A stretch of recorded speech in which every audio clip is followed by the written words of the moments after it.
Hi YouTube. Hi, it's been a minute. First reaction video of the channel, it seems. Well, not really. Just random videos. So, I watched the Amazing Digital Circus episode recently. I didn't watch it on stream. I watched it on my own time. I watched the finale. I will be watching the finale on stream though. That'll be one thing I'll watch on stream is the finale and all that. But for the most part, I watch it on my own time, just to watch it, But I feel like for the final episode, I'll watch it. I'll watch it for a stream. But I saw Wendigoon did a video on it. How old is this video? How old is it? 4 years ago. Huh? Crazy. So, because of that, I'm gonna watch this video, and because I've read I Have No Mouth But I Must Scream years ago. I might have been I was a teenager, I think. I was young. It was one of those things I'm like searching for media. So we're gonna watch this and then we'll play some games and all that. But for now, let's see. A Hopeful Hell, I Have No Mouth and I Must Scream.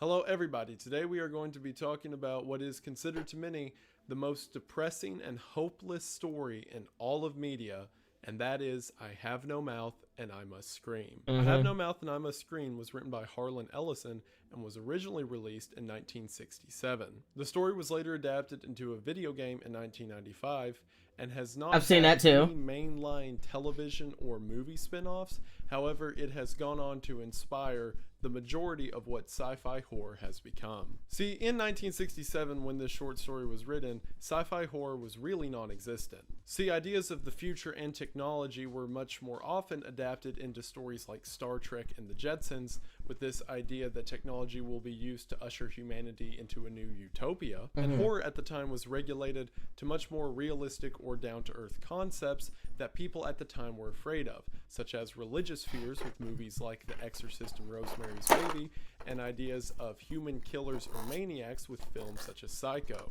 However, because of stories like I Have No Mouth and I Must Scream, and other short stories from Harlan Ellison, people began to realize that horror and ideas of the inhuman can be much better applied whenever they are applied to an inhuman landscape. Think about it. If ideas like fear and terror all revolve around the idea of the unknown, then what could be more terrifying than taking people and placing them in a completely unfamiliar space? And I feel that very few stories do that, as well as the story that we're going to talk about today. Now, there have been several... He's right. I don't think I've ever...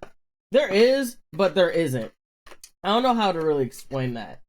But, yeah, I'm a little cook. YouTube videos that go into very great detail about this subject and how it's affected different aspects of modern culture. For example, a video I'm going to link in the description by Ryan Hollinger did a fantastic job of showing how this story affected cinema and storytelling after it was written. However, I want to do something a little bit different.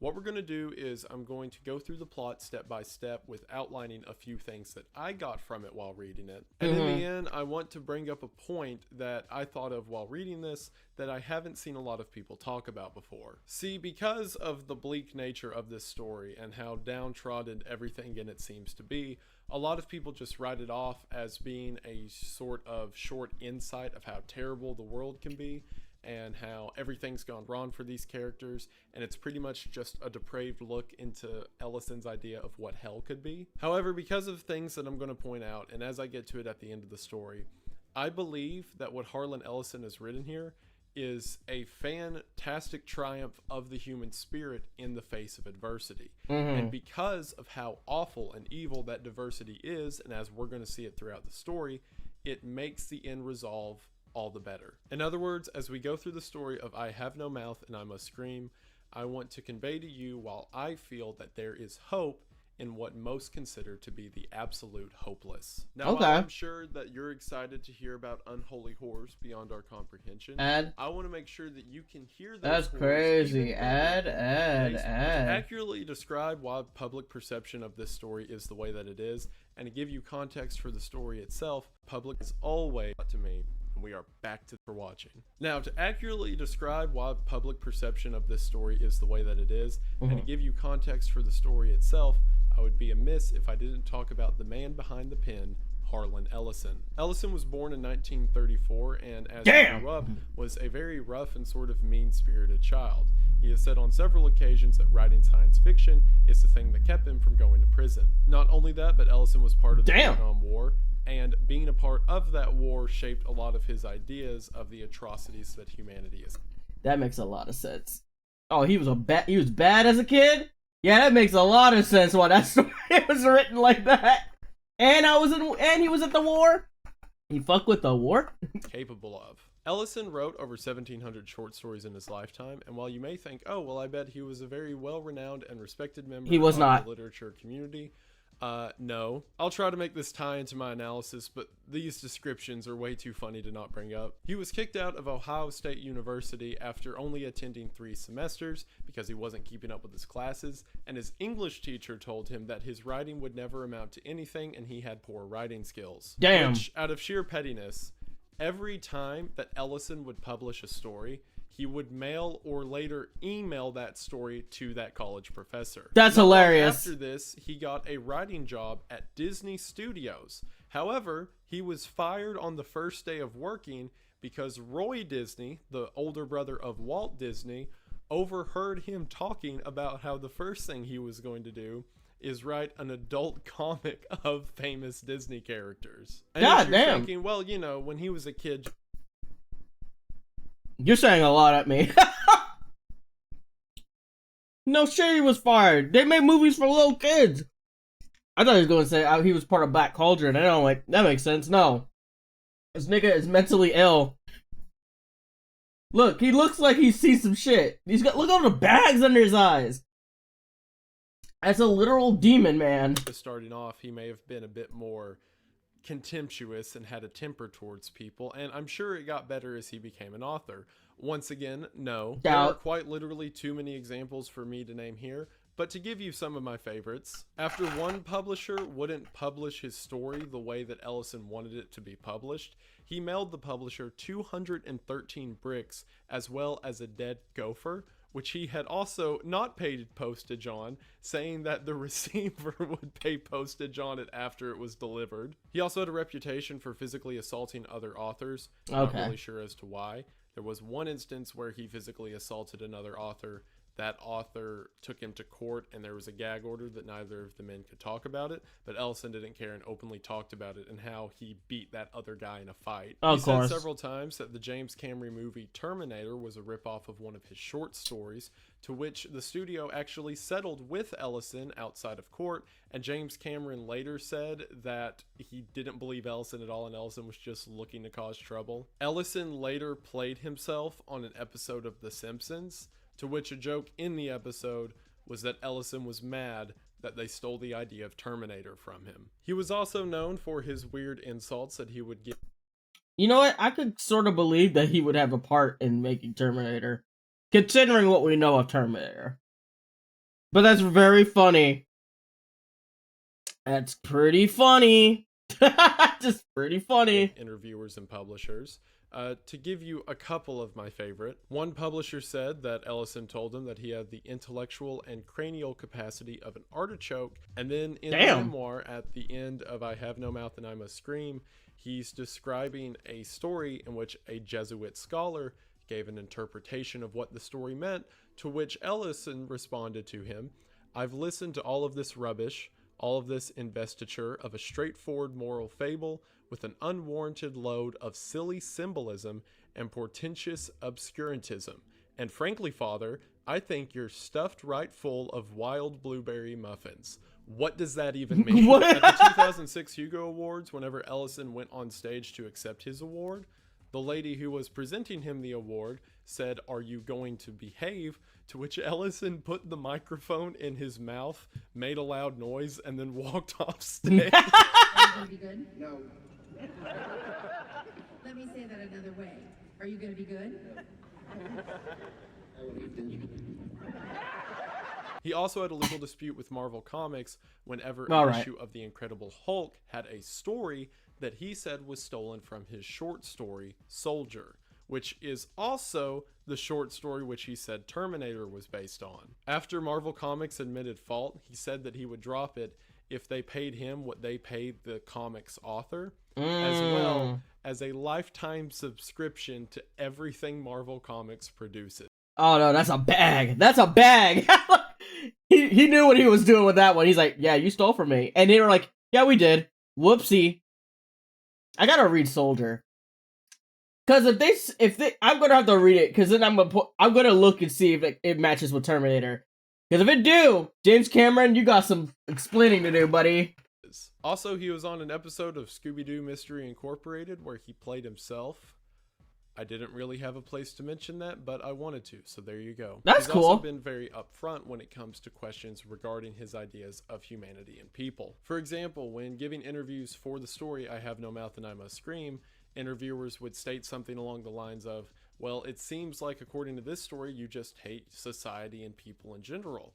To which he would respond, well, that's true, I do hate society and people in general. I sure do! So things like that, as well as his general brash nature, which I think I've proven up until this point, people generally tend to write him off as a misanthrope. Or in other words, someone who just hates people and all of their stories are about how people are awful and yada yada yada. However, as with most pieces of media that are also accused of being misanthropic, I feel that that is the interpretation you get if you don't think about it too much. Or in other words, sure, if you look at the plot details beat by beat and just sort of read it off of a Spark Notes, it sounds like this is just a long-form torture fantasy. But it's particularly the subtext and the ending that I want to look at that makes me feel that this story is actually a triumph of humanity. Alright, so I've hyped it up enough, gave you the whole background for it. Let's go ahead and look at the story of I Have No Mouth and I Must Scream. Now, whenever you read the short story, it starts off right in the middle of the action as everything's going on,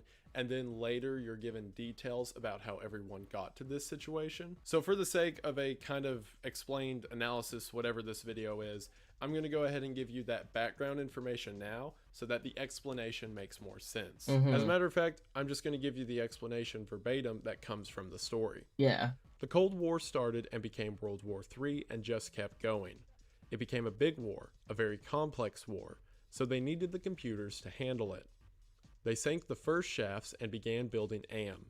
There was the Chinese AM, and the Russian AM, and the Yankee AM, and everything was fine until they had honeycombed the entire planet, adding on this element and that element. But one day AM woke up and knew who he was, and he linked himself, and he began feeding all the killing data until everyone was dead, except for the 5 of us, and AM brought us down here. And then in another paragraph that describes the meaning of the name AM, it says, at first it meant Allied Master Computer, and then it meant Adaptive Manipulator, and later on it developed sentience and linked itself up, and they called it an Aggressive Menace. But by then it was too late, and finally it called itself AM, Emerging Intelligence, and what it meant was I am. Cogito ergo sum.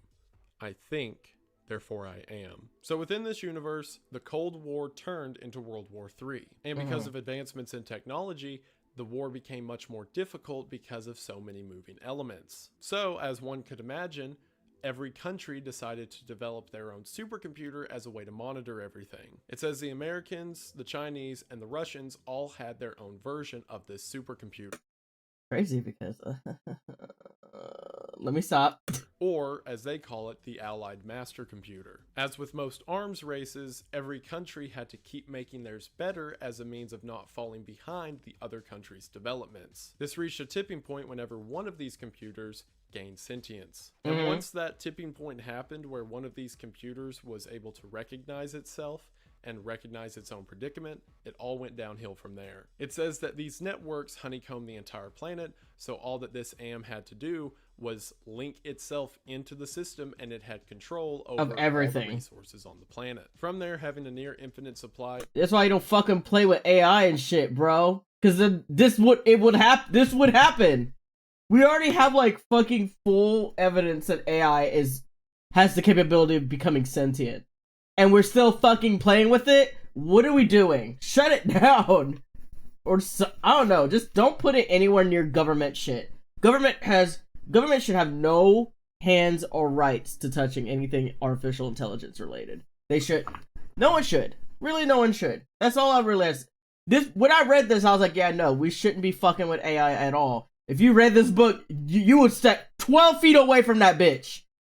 Of nuclear weaponry, as well as the means of controlling the entire planet's resources, Am was able to kill off all of humanity. However, for whatever reason, Am kept 5 people alive and dragged them down there as a means of torturing them. From descriptions that we get throughout the story, it seems that the entire planet is quite literally covered in Am. All of the ground that they walk across is this sort of metallic flooring, and over their heads is this sort of dome that they only briefly describe there being cuts or breaks in that allow them to see the sunlight up above. However, as the story mentions, there's nothing out there, and there hasn't been for a very long time. So Am has covered the entire planet, and he's keeping these 5 people within him as his personal guinea pigs. We'll get to why Am may be doing this in For the a moment, game. but now that you have that set up, I can explain who these 5 test subjects are. There is Ted, who serves as our narrator and primary character throughout the story. There is Nimdok, that's not his actual name.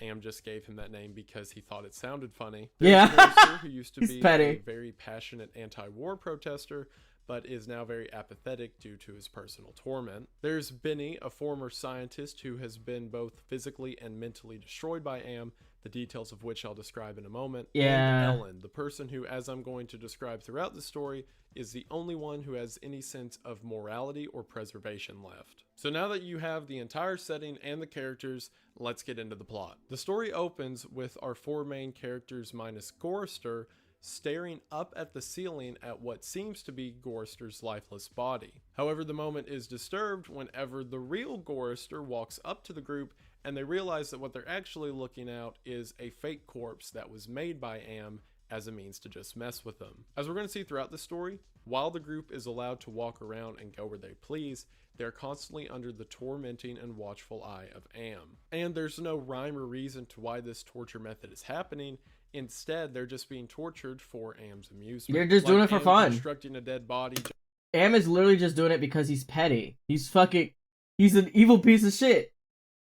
I think therefore I am, so I'm going to fucking torture you people. Fuck you. Just to make them think that their friend is dead was nothing more than just something to make Am laugh. Uh-huh. Forrester, now seeing his lifeless body, equates it to that of a voodoo doll and is, reasonably troubled by this. To which it's then explained to us that the 5 of them have been inside of Am for 109 years. See, whenever Am took these 5 people seemingly at random and brought them inside of his supercomputer network, he outfitted their bodies with the technology that doesn't let them die. They're permanently stuck at the age that they were whenever they were brought down there, and despite all of their best efforts, they can't die of natural causes. So they can't dehydrate or starve to death because their body won't let them die. However, they still feel the pains of hunger and dehydration, but they can't really do anything about it. Yeah. See, inside of the mainframe, they're completely at the will of whatever Am decides to do with them. And it amuses Am that they have to walk around for months and even years on end without food, constantly feeling the pains of hunger. It says that even sometimes Am allows them to eat whatever disgusting food that he gives to them, things like worms or decomposing meat. He does this just so he can watch them eat, so that he can then watch them become terrified when they realize they're about to become hungry again. But the torture doesn't start there. Throughout the story, we see that Am does things like rain fire on them. He stabs them with random objects. He makes them get their skin filleted off just for it to be reattached, etc. So you would probably be thinking that after 109 years of this, wouldn't they consider, like the whole exit game scenario? And yes, they have tried that multiple times, but Am Of course they tried it. Am is careful about not allowing them to have any weapons or objects that they could use to immediately end themselves. And anytime one of them tries to do it to another, Am immediately intervenes. And a lot of the dialogue that Ted, our narrator, gives us throughout the story is about how he hopes they can catch Am looking away for just a moment, so that they can quickly save one of themselves. So after the situation with Gorrister's fake body Oh being god, hung on the it's ceiling, so ugly, man. Nimdok says that he's began to have visions of food within the ice caves. Specifically, he says that he sees visions of canned food laid out in the snow that they just have to go get, and then they can eat as much as they want. While it's never really exactly described, the idea that I get from the story is that Am has covered the surface of the planet in wires and panels. However, the biomes still kind of exist. Like, it's still the desert, it just has the roof of the computer over it and wires and panels everywhere. So these ice caves would be the equivalent of like the North Pole or Antarctica. So whenever Nimdok says that there's canned food within the ice caves, everyone says that that's probably a trick and doesn't make any sense. Yeah. But at the same time, they all say, we have nothing better to do, so they decide to just start walking. Ted makes the note. I mean, after almost 150 years, yeah, I'm gonna try it. Why not? Here that the ice I'm already caves getting are only tortured. about 100 miles away, which you're like, wow, that's a long way to just walk. But considering they've been alive for 109 years and there's literally nothing else to do, why not? So because of Nimdok's vision of food, the five begin making their journey to the ice caves. It's at this point we get further description on the characters themselves, as well as how dire the situation is. Like, for one, remember that guy Benny that I mentioned earlier?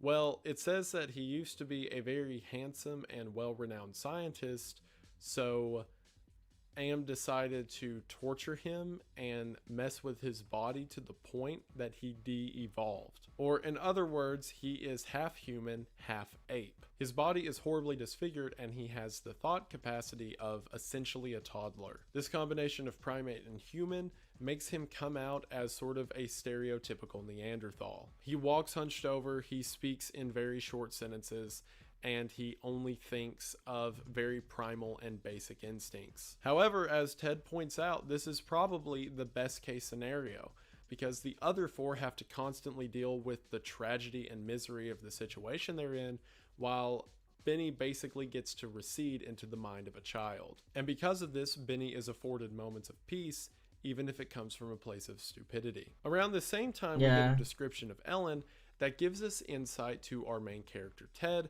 more so than it does Ellen. See, Ted absolutely hates Ellen. His reason for this is because Ellen physically supports the group, and Ted looks down on her for it, constantly calling her names and talking about how horrible of a person she is throughout the story. However, Ted is also participating in that, so the criticism should go both ways. Yeah, he's probably not going to mention it, but also, it's not mentioning it, but Am also made her like that. Because there was something that happened to her in her past. I'm not going to get into a lot of trigger warning shit. But, like, Am has she's very, before all this shit happened, she was very, like, kept to herself. She was like, with men, whatever. And Am was just like, I'm going to make you horny for everybody. You're going to fuck everybody. You're even going to fuck Benny. That's right. The Neanderthal. You're going to have sex with that guy too. And it sucks because even I don't know if he's going to mention it, but Benny's also like, he was a gay man also. He was a sexy scientist, sexy gay scientist. And Am was like, "What if I made you hung while looking like a fucking if you melted Tarzan into a blender and silly putty." And apparently her favorite, like Ellen's favorite, he marries like her favorite is Benny because he's hung like a horse. No, I'm actually dead serious. It is in the book. Read it. It's fucking crazy. He's not gonna mention it because, you know, it's a lot. But yeah, that's just something I remember. Am forces her to be like promiscuous, being like sleeping with everybody. And if she doesn't, she like fucking, I don't know, dies. I forget the content. I forget. But yeah, no, it's fucked. And while you may initially think, well, maybe Ted's just a hypocrite, I think there's something more there. There's a specific passage from our narrator, Ted, whenever he's describing what Am has done to the others. And at the end, he says, "I was the only one still sane and whole. Really. Am had not tampered with my mind. Not at all." No, that's a lie. And other evidence we see later, it seems like Ted has become completely paranoid. Like, debilitatingly paranoid to the point that he can't really think rationally. So when he says these things about Ellen, it's not because she is that way, it's because that's just how his brain perceives it. If you read the story, Yeah, no, he's fucking insane. He's off the deep end. and you separate Ted's interpretation from the things that happen, In the Ellen game, is the only character in the story who maintains any sense of morality. See, the other four are completely set back from reality. 3 of them being just through sheer apathy and being tired of it all, and Benny not having the capacity to really understand those emotions. Whereas Ellen is constantly there trying to keep the group to go on. Later in the story, whenever bad things happen to Ted, she's the first one to show sympathy for him. Whenever Benny may be getting himself in trouble, she's the only one who tries to comfort him or come to his aid. As a matter of fact, that physical support that I mentioned earlier seems to be just a Alright, time to execute my trick. Vita, this isn't the time. This isn't the time. We're talking about fucked up torture. Completely going insane, which is a totally depressing scenario within its own right. However, I think it goes back to serve the point that Ellen is doing whatever she can. But more importantly, this shows that Ted is an unreliable narrator. Yeah, I was literally about to say it. Ted is not a good reliable. I think in the game, he's more of a narcissist that's just madly in love with Ellen. Or Ellie or whatever. I think it was Ellen. Sorry, I'm just like fucking... Whole train of thought lost with Mr. Boss. But yeah. More details of this as the story goes on, but keep in mind for now that just because Ted says something is happening doesn't mean it's real. So yeah. As they're walking through the desert and Ted is explaining all of this, they hear Am announce to them what day it is. See, Am doesn't just physically torture them, he also mentally tortures them. So he tells them whenever it's been a new day and what date it is, because, you know, there's no way they could tell. Which that's fucked up, because imagine you're walking and you're like, yeah, it's the afternoon. And he's like, it is this day, blah, blah, blah, blah. I'm like, it will fucking up your sense of time is also a sign of torture. Like, if someone was like, I woke up at like 2 a.m. and then someone would be like, it's actually 3:35 p.m. What? The mental fortitude of that people don't talk about time itself, that it could fuck you up. And also, he gets insane enjoyment out of this. He loves it. For example, whenever he's a dick. Physical relations that I mentioned earlier take place, Am is just laughing the whole time because he thinks it's so funny that they're forced to do this kind of thing. So as they're walking, they look up in the ceiling and there is a crack where they can see light coming through, or in other words, a way out of the supercomputer. They don't really think anything of it. They've tried to escape before and Am never lets them, so they just keep walking. However, Benny, who's been experimented on, tries to get out. He begins to climb his way out as Ellen yells at him that he'll get hurt, again a sign of her empathy. Before Benny freezes, these 2 large lights shoot into his head. He begins to scream before he falls off the platform onto the ground. And when the others run up to him, his eyes have been melted into jelly. See, now because they tried to escape, and Am's definitely not going to let them do that, he simply blinded Benny by melting his eyes in his skull. To which after this, Ellen begins to lead Benny around as he's permanently blind. They make camp for the night, which is when we get the story of how Am came to be, which I explained to you all at the beginning. While the story's being told, Ted freaks out because he hears a thing that he describes as a large husk coming for him in the darkness. Now, we never see what this thing is. By Ted's description, it just smells like wet hair, and it's this disgusting sulking thing that keeps getting closer. However, it's in my opinion that it's not really there. The reason for this I don't think it's there. Whenever Ted gets up to run,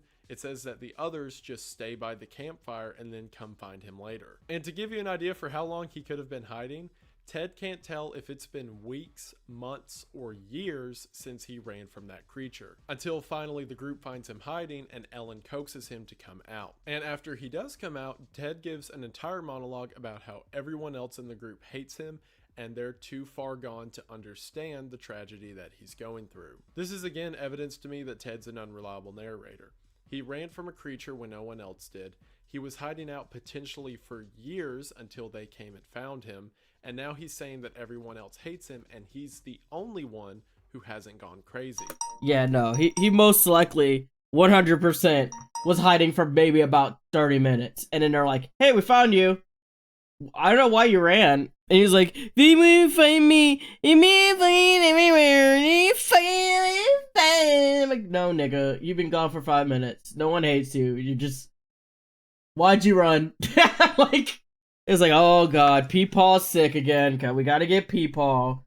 Peepaw's fucking sick. Despite the fact that they all came looking for him and he seems to be the one on edge. As a matter of fact, we don't even know how long he's been there, and it could just be his warped perception of time. So the group gets moving again when all of a sudden a massive hurricane comes. The hurricane picks everyone up off the ground and just starts throwing them around back and forward. According to Ted, this event lasted for weeks, to which they kept falling asleep and waking up, all while being thrown around in the air. God damn. Eventually the wind stopped all at once and they dropped to the ground and Ted passes out. While he was passed out, Ted says that Am came into his brain and relayed a message. Within his mind on a stainless steel pillar, Ted sees this message from Am. Hate. Let me tell you how much I've come to hate you since I began to live. There are 387.44 million miles of printed circuits in wafer-thin layers that fill my complex. If the word hate was engraved on each nanoangstrom of those hundreds of millions of miles, it would not equal 1/1,000,000th of the hate I feel for humans at this micro instant. For you, hate. It's after this that Ted begins to give an idea. The game does that speech, and it's like, yeah, no, you can feel the narrator being like, yeah, no, this nigga hates. He hates you. Idea of why Am hates them so much. Chat. Not even chat. For people on YouTube, put in the comments what's something that you hate as much as Am does with these people, as humans does. Like, what is something you hate to this degree that speech pops in your head? Let me know in the comments. See, humanity gave Am life. It gave him intelligence. It allowed him to exist as a sentient. Sauerkraut. However, it didn't allow him to do anything with that existence. He has no dreams. He has no future. He doesn't have the ability to move around. He is, in a way, as much confined to himself as they are to him. He was given existence and he despises his creators for it. He has no hope of an afterlife. He has no hope of ambition or goals. There is no dreams or anything that he can do other than just exist with absolute certainty. And it's because of that certainty, because there's no unknown variables or any future that he can ever hope to maintain, his only purpose and the only thing that he can achieve as he sees it is hate and a way to carry out that hate. In short, he hates people for creating them and for making him alive with no way to live. And essentially, because the other alternative is just an infinite void where it's literally just him and he has no way of doing anything, he decided for his entertainment to hurt humanity in the only way he could. And that's by torturing these few people forever. Also, remember that whole detail how Ted said in this moment Am came into his mind? Keep that in mind for just a second. So the group continues walking until they get to this space where they see that the cause of the hurricane was a giant bird. Like a bird so large that Ted says the head of it is about the size of a Tudor mansion. Now, this I can believe to be real because the other people besides Ted also mention it being there. As they're staring at this massive bird, Ted says that Am begins to speak to them through a burning bush. Now, the burning bush is obviously not the God in the burning bush. Symbolism for the Bible. He's such a dick. And again, as I mentioned earlier with Ted, I don't think this is really there. The reason for this is because there's several monologues throughout the story where Ted relates Am to concepts of Jesus or other things in Christianity. So because of this and another thing we're going to see in a second, I think that Am has influenced his mind in order to portray himself to Ted as a form of God. Because Ted, who's losing his mind and keeps asking himself, is Am God?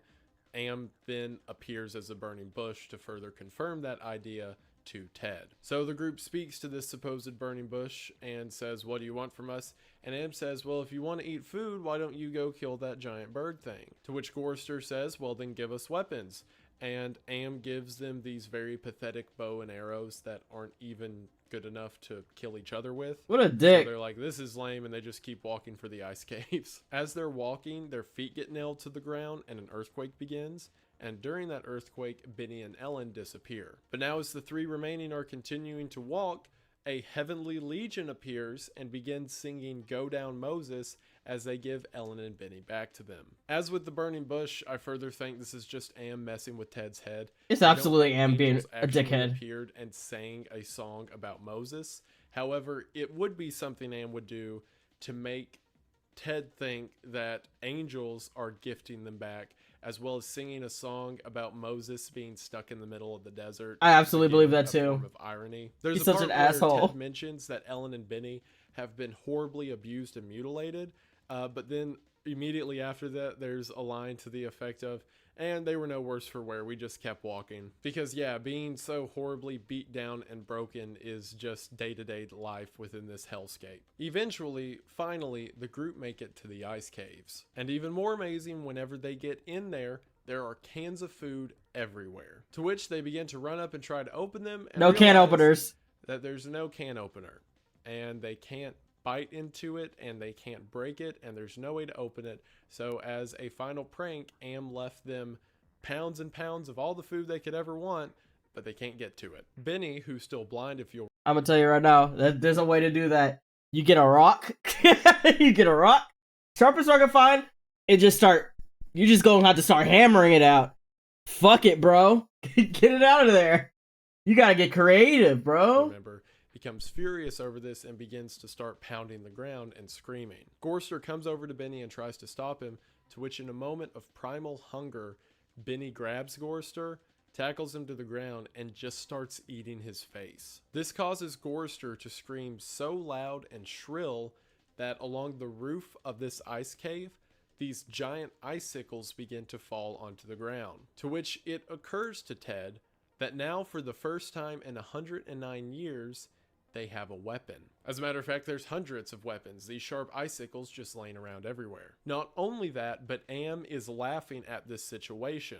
Watching Benny eat Gorster's face, Am knows that he can just repair him and not let him die, so while Am is laughing, Ted decides to use this chance. Ted grabs an icicle, and while Benny is still eating Gorster's face, he charges over to him and stabs him through the chest, killing Benny. Without any hesitation, he immediately climbs on top of Gorster and then stabs him. For So what then, all purpose? within a No span of reason. a few seconds, Ellen realizes what Ted's doing. She picks up an icicle and stabs Nimdok. So now finally, after over 100 years of this, the three of them have been taken out of this torture and can now rest. However, Ted hears Am breathe in, meaning he's about to show up and stop them, and there's only enough time for one more of them to be cut loose. So in that moment, Ted grabs another icicle and kills Ellen. To which in her final moments, Ellen looks at Ted and gives him an expression he can't fully understand.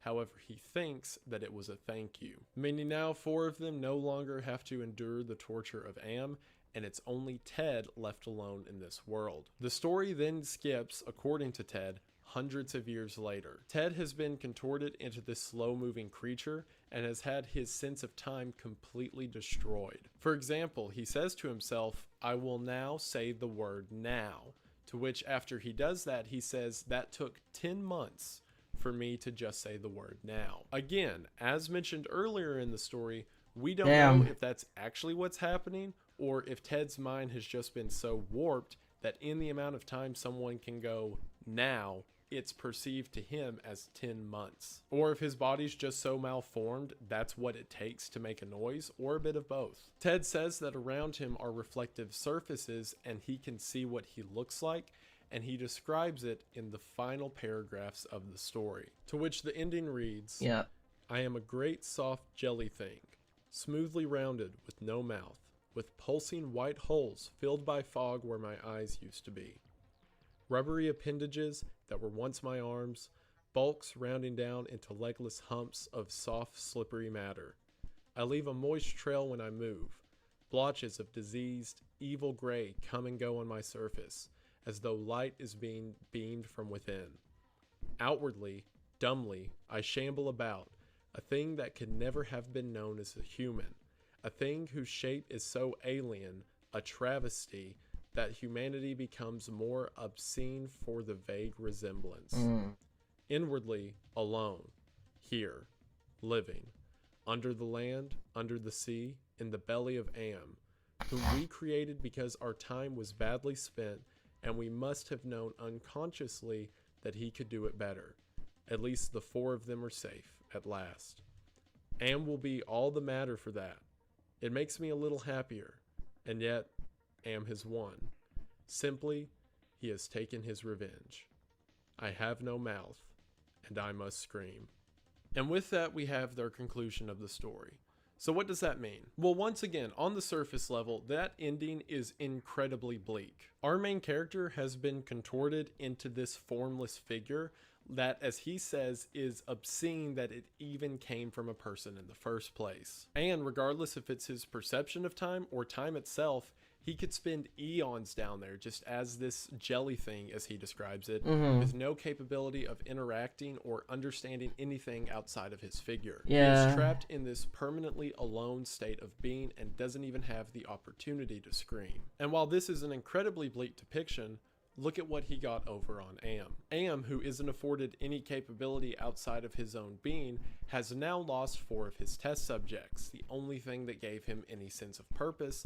But not only that, he turned the 5th one into just this blob that sits around, and he doesn't really do anything besides that. The only thing that Am wanted was some sense of purpose or something to break the monotony, and Ted took that from him. I love that the ending line is, "I have no mouth and I must scream," not only because it's cool that it's the title, and not only because it ties into Ted's current situation, but it seems like something Am himself would say. He has no mouth, no body, no form. He can't do anything human. He can't experience any human emotions despite having the capability of human thought. While having complete consciousness, his cognitive function is completely stripped from him. So while Ted is in one of the worst situations anyone could ever imagine, and something that can only be done within a sci-fi horror setting, he's only there because he took whatever sense of purpose Am had away from him. So while that's cool and all, in a way, Ted seemed to get a little bit of revenge back on Am. Ironically, the very thing Am was trying to do with the 5 humans. You may be asking how I get the idea that this is some triumph of human will. And because he set them. I see what he's trying to, what he might get into. It's because he's essentially killing the other 4, set them free. In a set them free, so they don't have to be tortured by M anymore. And because of that, that in a sense that's hopeful, I guess. I don't know if that's what he's gonna go for. We'll see. That idea because of Ted's actions. See, Ted, as I've established, had a completely broken mind. He wasn't able to comprehend situations around him. Am was leading Ted to believe that Am himself was a god, and Ted felt nothing but hate and discompassion for those around him. And for all intents and purposes, these 5 people were committed to a form of hell that they can never escape from. However, whenever there was a brief moment of opportunity, humanity slipped through and back into Ted's frame of mind. Ted didn't kill the others because he hated them. It was quite the opposite. He killed them because they could now be free of the torture that he was still going to be subjected. There you go. That's what I thought. Because killing them wasn't out of malice. It was out of mercy. To. This is a point that Ellison mentions in a lot of his works. That yes, society's bad and humanity's bad and bad things happen, but humans always have the opportunity to rise to the occasion. And here we see that. Someone whose brain is completely broken and he's not capable, seemingly, of any function that remotely relates to empathy, whenever it comes time to save these other people from this hellscape, he does it without hesitation. And furthermore, those parts of the story where Ted says all of the cruel things to Ellen, I feel that those are incredibly important because of this ending. So in the sporadic moment, Benny dies, Gorster dies, and Nimdok dies. Am's about to show up, the torture's about to get a million times worse, there's only a few seconds left, but instead of turning that icicle on himself, he instead decides to save Ellen. Despite all of his hate and all of the awful things that he said to her throughout the story, here in this final moment, he saves her from this torment because his goodness shined through. And the expression that he interprets as a possible thank you from Ellen is not only Ellen saying thank you, but for the first time, the goodness that she had is now being reciprocated. And of course, it's tragic and awful that I'm talking about things like goodness and sacrifice when it comes to stabbing someone else, but this is a horror setting. It's not supposed to. Yeah, no, I totally get where he's coming from, because yeah, it's what he did was a mercy kill, like, because again, they said that's why they didn't have weapons, because they would absolutely kill themselves, and Am doesn't want that. So to him to think immediately, be like, I gotta kill everybody, and he was gonna do it on himself, but he was like, let me get you out of here. If I'm the only one that getting tortured, I'd rather that than let everyone else suffer with me. Make you feel comfortable. The reason that I love this story so much, and I consider it such a triumph of humanity, is because even at rock bottom, and in what is to many of us the worst possible scenario we could ever imagine, there is still a chance for good to shine through. Even in that final part that I mentioned, it says, at least the 4 of them are safe at last. Am will be all the matter for that. It makes me a little happier. Despite everything that Am did to Ted, despite making him think that he was God within his own mind, despite filling his brain with these ideas of hate and evil, despite making him feel that all of his friends hated him, and Cain is over Am. 100 years of torment, Am couldn't break the human spirit. In that memoir that I mentioned at the beginning, the sort of message that Ellison gives about the story itself, he says this regarding people accusing him of being misanthropic and hating people. The upbeat message contained in the ending of the story says, frankly, we are frequently flawed and meretricious, but we are perfect in our courage and transcendent in our nobility. Both aspects exist in each of us, and we have free will to choose which we want to dominate our actions, and thus our destinies. Despite where Ted ended up at the end of the story, he chose to be there, and he chose his own Ted is torment. Kinger? Maybe? No, because the whole thing with Kinger, he created Am. These are just random people. But I guess I see what you mean. It's just like, honestly, we won't know until that final episode. Honestly, I'm gonna be honest with you. Till that final episode of Amazing Digital Circus, we won't know for sure. That'll really solidify who is who and what's what, you know? That'd be hilarious if his name was Ted. Then it'd be on the nose. I think at that point it'd be on the nose. I think that final episode we're gonna see what their names are, and if any of them are even similar to the character's story, then it's just like, damn. But I don't know. I don't think so. But again, we got one more episode. We'll see. For the sake of the other's freedom. It's ironic that the thing that managed to get Ted the full brunt of Am's hatred and evil was using the one thing that Am himself never could, and that's free will. I don't know about you, but choosing to sacrifice yourself while in the midst of hell seems like a pretty hopeful story to me. But that's not the only thing that's hopeful to me, because I also hope that you enjoyed this video, and thank you for watching. I love books like this. I love stories like this. I love how weird and absurd it is. Like, the reason I wanted to cover it here is because despite having seen a lot of stuff about I Have No Mouth and I Must Scream, like for example the Ryan Hollinger video that I mentioned that's going to be in the description, as well I'm also going to include a link to a video game breakdown of it by Story Mode. A lot of you also know the voice as Internet Historian. I know the video game. I'm going to leave that in the description as well. The video game made me want to read the story. That's a whole different can of worms. I wanted to focus on the story. But despite me knowing all of that stuff, no one really went through the plot. And I feel like it's a plot worth analyzing, which is the reason I wanted to go through it here. I agree. Probably because not a ton happened in the way of sort of straightforward narrative or like plot beats and all that. It was much more sort of segregated moments that had a lot of monologuing in between them. But I enjoyed this, and hopefully I didn't make it boring. I also understand that this concept, if you're used to my other videos where I'm talking about these weird, wacky conspiracies, this was probably much more boring, as it's more analytical and just me describing feelings on like storytelling and stuff like that in general. I guess, but I hope it wasn't super boring, and I hope you got something out of it. Is it just yeah, okay. But yeah, no, this is a good video. I will go to the end, but it's already almost 50 minutes of this. Yeah, I can see I honestly, that put it into perspective for me, Because when you first read it, and you're like, damn, this is no one's happy. Which, like, of course, it's a horror tale. And it's bleak. But the fact that everybody but one person finally got a way out, it don't even matter how. Dying was the only way out. And the fact that he killed 4 out of the 5 of them, I'll say that was a good ending, technically, for what the situation they were in. And yeah, Ted was going to get the blunt end of everything, but you know what? At least the others aren't fucking suffering anymore. He has no mouth and he must scream. At least the others aren't. And that's just how I say. The game goes a little more in depth. I think the game is a more polished version of the book, is what I remember it being. I have to rewatch. I'm gonna go back and cause I played it, but I'm gonna go back and watch one of my old YouTube gameplay of it that goes more in depth about it. Cause good game. It is a good ass game. It is fucking.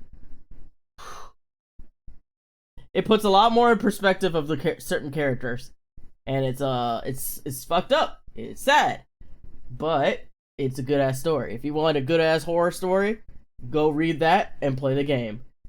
Read the book and then play the game, and then you really get that shit. I played the game and read the book. If I did a reverse, it would have been a way more interesting, like, you know, portrayal of it. But again, yeah, I have no mouth that I must scream. You one of them goats, my nigga. You're one of them. You one of them ones. Your author's is fucking crazy a little bit, but that's fine, I guess. You know. Yeah, that's how I made a video. If you want more videos like this, of me reacting to shit, I'm not editing this. This is just going straight to YouTube today.